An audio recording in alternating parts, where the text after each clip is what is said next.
আজি এজন ব্যক্তি নিমন্ত্ৰণ ৰক্ষা কৰি তেওঁলোকৰ ঘৰত আমি বাস্তুৰ ভিজিট কৰিবৰ কাৰণে গ'লোঁ।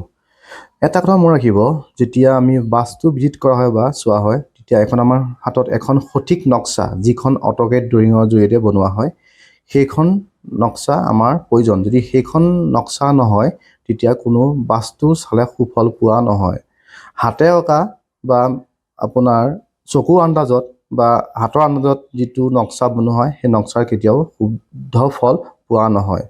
আৰু আমি যিখন ব্যক্তিৰ ঘৰত আমি চাব গৈছিলোঁ, সেইখন দুমহলীয়া ঘৰ আছিল। আৰু তাৰ মনত ৰাখিব, ফাৰ্ষ্ট ফ্ল'ৰ আৰু ছেকেণ্ড ফ্ল'ৰ আমাৰ বাসস্থানটো বেলেগ বেলেগকৈ উলিয়াব লগা হয়। আৰু যেতিয়া আমি তেওঁলোকৰ ঘৰত গ'লোঁ, তেওঁলোকৰ যিখিনি সমস্যা আছিলে, সমস্যাখিনি তেওঁলোকক দেখি তেওঁলোকক ক'লোঁ যে সেইখিনি সমস্যা শুদ্ধন কৰি তেওঁলোকক শুদ্ধ হৈ যাব।